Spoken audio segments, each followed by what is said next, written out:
A very warm welcome to all my friends in the Law Letter with Ankit. Guys, आज की इस video के अंदर हम कवर करेंगे rights of the Indian citizen. जी हाँ, जैसे कि हमें पता है हमारे को अंग्रेजों से आज़ादी मिले करीब करीब 75 साल से ऊपर हो गए हैं, लेकिन आज की डेट में भी अगर हम बात करें तो हम में से काफ़ी ऐसे बंदे हैं जिनको अपने फंडामेंटल राइट्स या हमारे को अपने लीगल राइट्स के बारे में ही कुछ इन्फॉर्मेशन नहीं होती। गाइज, फर्स्ट ऑफ ऑल हमें तो थैंक्स करना चाहिए to all the freedom fighters जिनकी वजह से आज हम एक डेमोक्रेटिक कंट्री फॉर्म कर पाए हैं और उस डेमोक्रेटिक कंट्री में one of the best ranking में हम अब आ रहे हैं धीरे धीरे।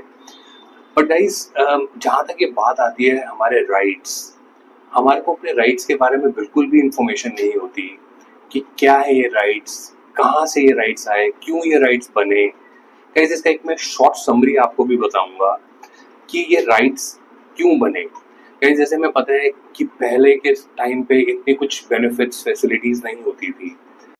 आपको जो टोटल फंडामेंटल राइट्स हैं वो आर्टिकल 14 से लेके आर्टिकल 35 के बीच में इन द इंडियन कॉन्स्टिट्यूशन मिल जाते हैं, जिसके अंदर आर्टिकल 14 से 18 के बीच में अगर आप देखेंगे तो वो राइट टू इक्वालिटी के बारे में बात करेगा। 19 टू 22 आर्टिकल आपका फ्रीडम के बारे में बात करेगा। 23 एंड 24 राइट अगेंस्ट एक्सप्लॉयटेशन के बारे में बात करता है। 25 टू 28 आपका बात करेगा right to freedom of religion and 29 and 30 बात करता है right to education. Finally 32 to 35 आपको रेमेडीज देता है कॉन्स्टिट्यूशन के अंदर।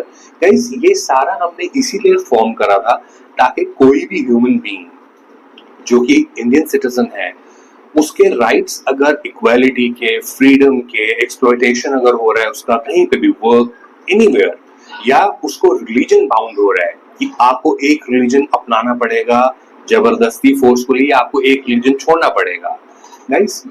और मोर ओवर आपका एजुकेशन, हम यहाँ पे बात कर रहे हैं फ्री एजुकेशन की जो गवर्नमेंट प्रोवाइड करती है, बेनिफिट्स लेते हैं लोग, और राइट आपको जो कॉन्स्टिट्यूशन देता है, रेमेडीज देता है फॉर योर ओन गुड।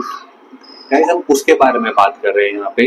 हमारे को ये राइट्स पता होने बहुत जरूरी हैं, जो कि मैंने आपको इंडियन कॉन्स्टिट्यूशन के अंदर अभी मैंने बता दिया। लॉ होता क्या है गाइस? लॉ बेसिकली हमारी प्रोटेक्शन के लिए बना गया है ताकि हम अपने राइट्स जो हैं और अपनी हमारे जितने भी फेवर वाली चीजें हैं हमारे लिए, हम उसको प्रोटेक्ट कर सकें। कोई भी चीज हमारे राइट्स के अगेंस्ट हो रही है तो हम लॉ के मीडियम से अपना स्टैंड ले सकते हैं, हम उसकी रेमेडी ले सकते हैं कॉन्स्टिट्यूशन के अंदर। ये हमारा लीगल राइट है, हमारा फंडामेंटल राइट है, हमें इसे देने के लिए कॉन्स्टिट्यूशन सपोर्ट करता है and by the form of court. Right, court इसीलिए फॉर्म हुई है गाइस ताकि हम अपने राइट्स को प्रोटेक्ट कर सकें, हम अपनी जितने भी ग्रेवियांसेस हैं हम फाइल कर सकें। तो ये टाइम कंज्यूमिंग होता है, आई नो, और कई बारी चीजें डिफिकल्ट भी होती हैं, बट गाइस ये बहुत इंपॉर्टेंट है हमारे लिए जानना कि हमारे फंडामेंटल राइट्स क्या हैं और हम इसको कैसे प्रोटेक्ट कर सकते हैं। जितने भी सिटीजन्स ऑफ इंडिया हैं उनको हर टाइप का ये राइट दिया गया है।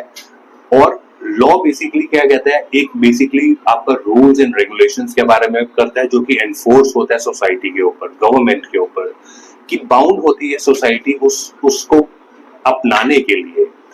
जितने भी सिटीजन्स होंगे वो रिकॉग्नाइज्ड होते हैं under the law and law is always written law, unwritten law are not defined, right. और ये फेयर और इक्वल होना चाहिए सबके लिए। डेमोक्रेटिक कंट्री के बारे में हम बात करें जहाँ पे हम डिफरेंट रिलीजन, कास्ट, रिचुअल्स और हर टाइप के हम इंडिविजुअल्स का वेलकम करते हैं गाइस। तो हमें अपनी सोसाइटी को उस हिसाब से बना के रखना है कि जहाँ पे हम रूल्स को मेंटेन कर रहे हैं और हम रूल्स अच्छे से फॉलो कर रहे हैं। हमारे को कुछ लीगल रेमेडीज भी मिलती हैं जिससे हम कोर्ट के सपोर्ट से हम लेते हैं। हम अपने जितने भी डैमेजेस हैं वो क्लेम कर सकते हैं, हम अपने कॉम्पनसेशन क्लेम कर सकते हैं। वैसे मैं आपको बहुत बेसिक सी चीजें बता रहा हूँ जो हमारे कॉन्स्टिट्यूशन के अंदर है।